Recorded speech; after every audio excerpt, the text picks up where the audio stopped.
Perkenalkan, nama saya Nikolaus Musa Mangjati Darato, nama baptisnya Nikolaus. Dulu saya dari agama Katolik, Kristen Katolik. Ketika SMA saya sempat sekolah di Seminari San Domingo Hokeng. Kemudian lulusnya itu di SMA Sin Gabriel Maumere. Alhamdulillah, syahadat tanggal 25 Desember 2016.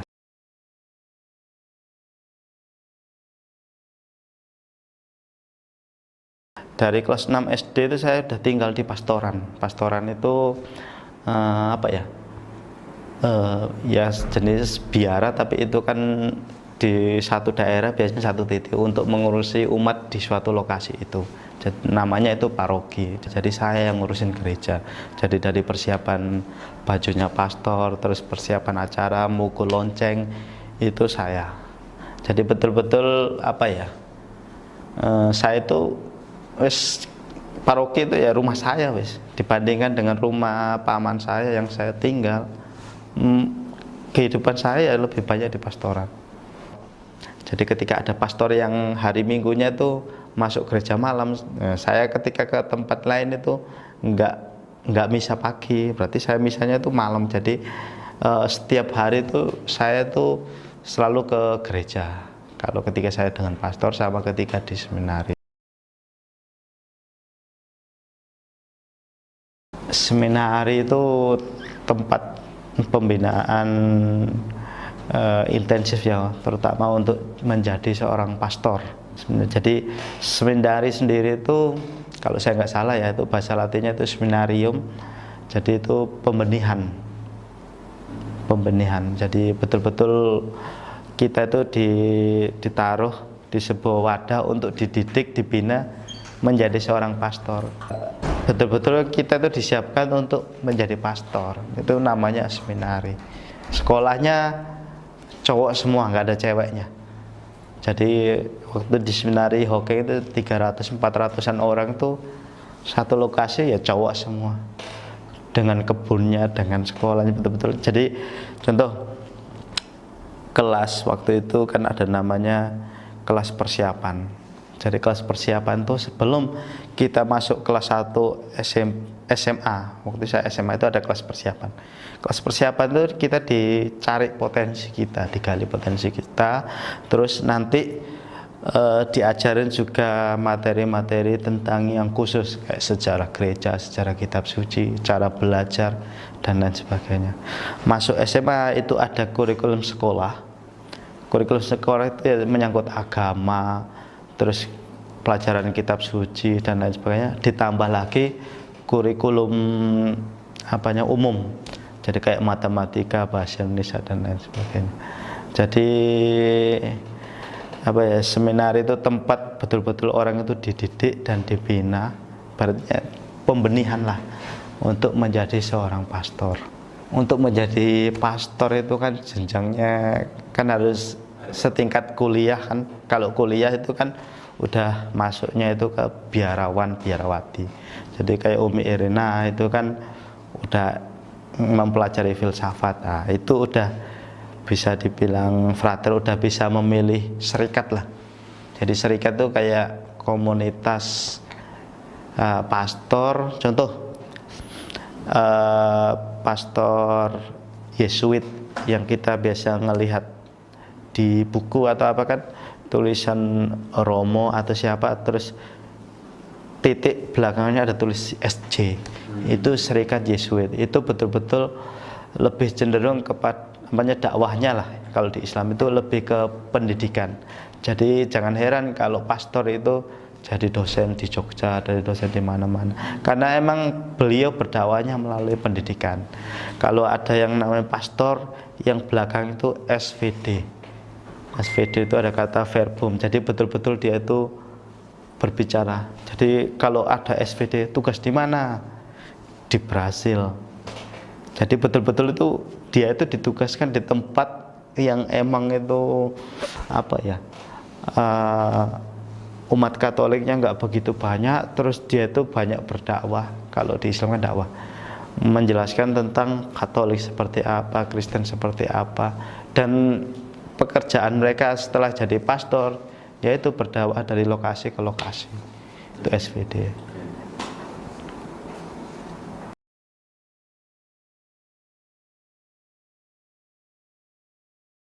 Kalau saya emang dari dulu mungkin itu juga mungkin awal mula bahwa saya itu nggak terlalu yakin bahwa Yesus itu adalah Tuhan. Tapi saya tetap yakin, cuma doa saya itu kan yaitu Yesus Sang Juru Selamat. Jadi kan ada itu Yesus Sang Raja Damai, Yesus Sang Juru Selamat, Yesus Pembawa kebenaran dan lain sebagainya itu ada. Cuma ketika dibilang Tuhan Yesus, di hati ini nggak seret. Iya emang itu banyak dan sering itu orang selalu menanyakan Yesus itu Tuhanmu gitu. Ya saya langsung ngomong Yesus itu adalah Sang Juru Selamat. Sang Juru Selamat, dan itu kalau penjelasan berikutnya ya sama seperti orang Kristen yang lain. Juru Selamat, Sang Juru Selamat, nggak ada pembimbing yang terbaik kecuali Yesus. Yesus Sang Raja Damai, nggak ada Raja pembawa kedamaian terbaik selain Yesus. Ajaran yang dikasih adalah ajaran tentang kasih mengasihi gitu. Jadi emang apa ya? Kalau ngomongin tentang Tuhan, emang saya sendiri tuh nggak yakin dulunya. Tapi yang saya yakin tadi Yesus Sang Juru Selamat, bukan Tuhan Yesus. Bukan sebagai Tuhan. Bukan sebagai Tuhan. Dan itu kalau orang Kristen sendiri kalau emang mau kusuk ya, ketika pengen sampai atau orang lain kan ngomong gini, oh Yesus itu Tuhan, Yesus itu Tuhan, otomatis sampean ketika nggak yakin itu Tuhan, sampean berdoa, ya Tuhan Yesus, pasti kan nggak kusuk, nggak bisa kusuk. Dan itu tak alami. Ketika sering banyak orang Muslim, emang Tuhan itu Yesus. Nah, itu kan saya ragu, otomatis kan ketika saya doa itu pasti nggak kusuk. Makanya yang saya pakai itu adalah Yesus Sang Juru Selamat. Kenapa bisa mikir begitu? Hah? Ya itu bedanya. Kalau saya itu kan kalau ada sesuatu yang kurang dalam diri saya, pasti saya berusaha untuk mencari melengkapi. Makanya ketika ada yang kurang, apalagi dengan perkataannya Umi itu Yesus itu belum mati, karena faktanya Yesus itu nggak dikuburkan, cuma ditusuk lambungnya keluar air dan darah. Itu fakta dan itu pasti jadi pikiran. Nah, jadi dari dulu sendiri itu kan memang kan kita kan kalau di Islam sendiri kan disuruh sholat yang khusyuk. Nah, kalau di Kristen sendiri itu kan mungkin ya bisa khusyuk ketika kita itu meditasi. Nah, padahal meditasi itu kan cuma menenangkan, bukan khusyuk tadi. Jadi makanya ketika di seminari itu ada, contoh ini sekolah agak jauh mungkin sekitar 10 meter atau 20 meter itu biasanya ada gereja. Jadi sekolah-sekolah itu mengelilingi gereja tadi. Jadi ketika habis belajar masuk gereja sebentar baru keluar aktivitas yang lain. Sebelum belajar kadang juga masuk gereja sebentar, keluar aktivitas lain. Nah, waktu itu adalah waktu ketika kita itu lebih enaknya sebelum belajar itu kita menenangkan diri. Itu bisa dipakai untuk berdoa sebentar. Atau kalau di Katolik itu ada namanya apa ya namanya, yang barang sakral emang itu ditaruh di altar. Di belakang altar biasanya untuk mengambil hosti atau roti anggur itu kan biasanya ngambil cawan itu dulu, itu namanya apa ya itu, yang selalu kalau di Kristen itu kalau ada lampu pasti selalu hidup, menandakan terang, di selalu di nggak boleh padam lah itu tempat itu. Ya saya itu makanya selalu disuruh untuk dekat kepada itu, dan yang bisa membuka itu pasti biara. Secara itu ya, secara tata caranya ya, secara apa ya, sakralnya lah. Itu kan mau buka itu kan ada acaranya, maksudnya ritual, bukan ritual ya, acara gerejanya. Itu yang bisa membuka hanya pastor sama biara. Dan dan waktu itu adalah waktu emang sangat enak kita nyari itu ketenangan. Jadi kan di Seminari Hokeng San Domingo Larantuka itu gerejanya itu ada gereja bawah tanah. Jadi ada atas ada bawah. Kalau yang di atas itu kan umum, semua orang bisa masuk. Kalau yang di bawah itu emang bawah tanah, cenderung gelap, dan di bawah itu ada kayak apa namanya, kayak pos-pos itu kan para pastor untuk berdoa. Dan para pastor kalau nggak ngerayain misa atau acara gereja secara umum, dia itu pulang itu buat acara ritual untuk hosti tadi, minum anggur sama roti tadi, makan roti itu di gereja bawah tanah itu pribadi. Jadi ketika acara pribadi itu acara yang umum, bersifat umum itu nggak ada, pasti pulang mereka itu ngadain acara sendiri, karena mereka udah terikat sama kayak janji sebagai imam itu kan harus merayakan atau minum itu tadi, minum dari cawan dan roti itu tadi. Jadi di situ ada satu kan kayak apa ya, kayak kamar-kamar gitu. Nah, di situ juga ada yang sakramen apa ya namanya itu ya, yang ada saya bilang selalu nyala lampunya itu di situ, dan itu cenderung gelap semua.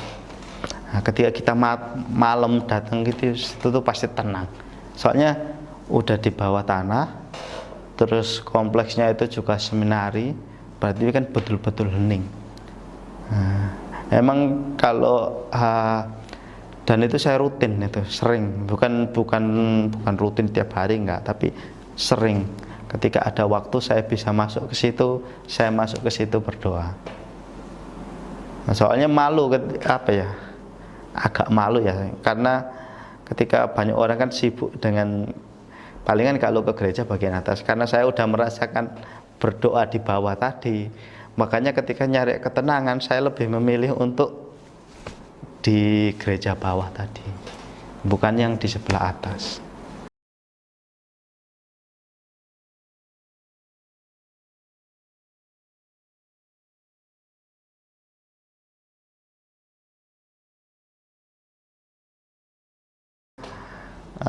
Ketika saya mau syahadat itu kan ya kaget, tiba-tiba diajak ke acara di Balai Sudirman waktu itu, Umi Irena, terus yang syahadatkan itu Ustadz Hafiz Abdurrahman.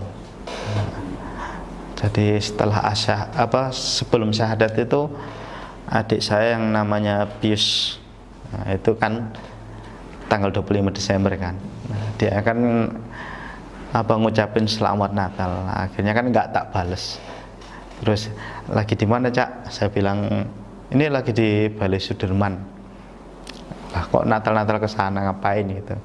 Ya akhirnya sama si Pius tadi, itu beliaunya datang dan ngelihat saya tuh udah syahadat, udah salaman, disalamin banyak orang kan. Alhamdulillah saya juga bahagia waktu itu. Cuma waktu itu orang yang paling sedih itu adalah adik saya, mungkin Pius, karena dia tahu di keluarga itu yang apa ya,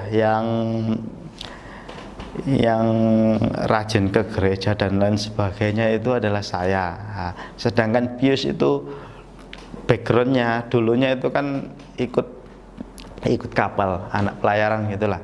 Nah, jadi kan kehidupan anak pelayaran cenderung kan nggak tertata bagus itu.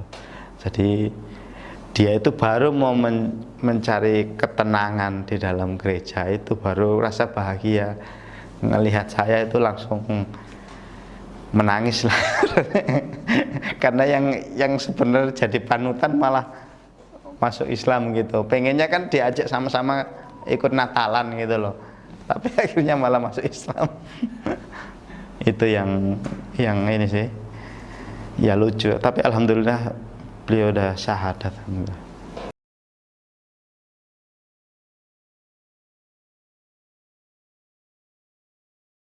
Di Islam sendiri itu kan dianjurkan untuk kita itu dekat sama orang-orang soleh tadi. Jadi yang berkesan adalah emang ketika kita berusaha untuk belajar mencari yang benar itu malah kayaknya terbuka semua. Malah ketika kita itu masuk di majelis ilmu yang benar, ibaratnya seperti itu, kita itu dulunya merasa paling bodoh. Apalagi dulu kita di Katolik nggak tahu tentang sanad, akhirnya di Islam itu dijelaskan sanad itu seperti apa.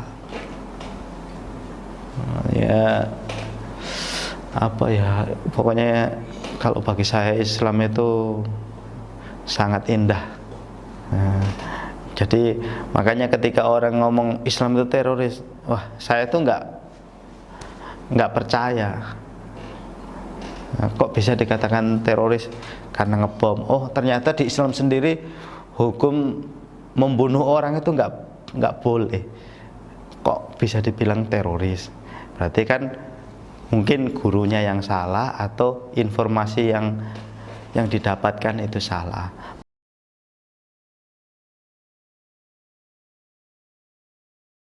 Ketika ada suatu masalah, kalau dari saya sendiri di keluarga itu kan, ketika ada masalah nggak bisa menyelesaikan, otomatis kita bertanya kepada ustadznya atau kiainya atau siapapun itu yang bisa menjelaskan atau membimbing solusinya itu seperti ini, secara Islam itu seperti ini.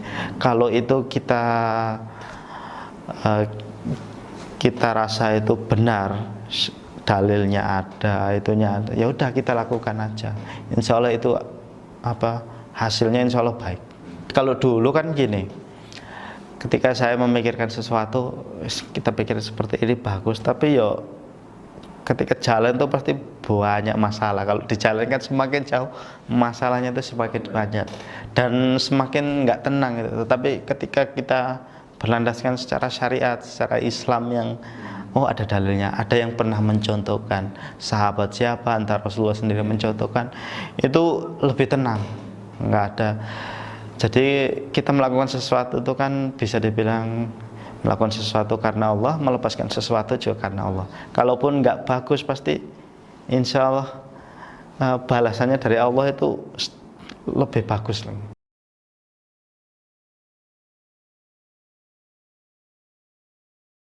Kalau saya biasanya yang tak pakai kan, saya kan biasa kayak ke Sulawesi, kemana-mana itu ya. Kalau bertemu orang non Muslim mungkin lebih banyak itu kalau dakwah saya atau cara saya itu adalah melakukan dakwahnya itu dengan kepribadian.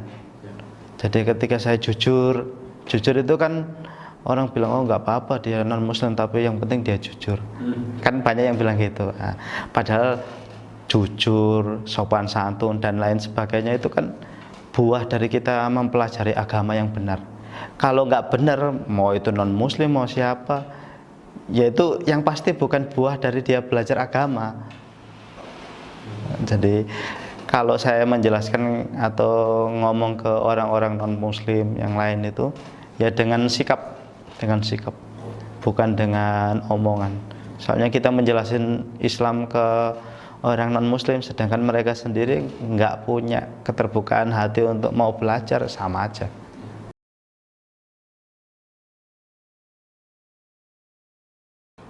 Nah, jadi kalau saran bagi orang Muslim, banyak-banyak belajar apa aja terserah, yang penting, dan segala sesuatu cobalah kita berusaha untuk mengaitkan dengan Islam.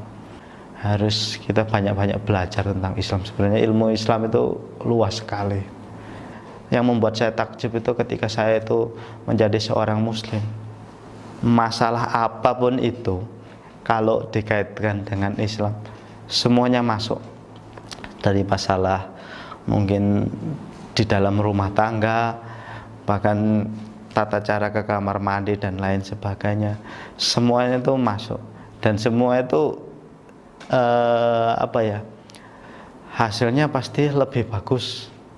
Kalau di Kristen itu kan ketika mau melakukan sesuatu itu kan kita tuh bingung panutannya siapa, nggak jelas.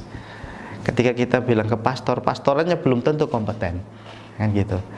Ketika kita bertanya kepada yang lain tuh sama-sama ibaratnya segala sesuatu tuh dibicarakan, dirembuk, baru dapat hasil yang dipikir baik, tapi kadang itu juga kurang bagus.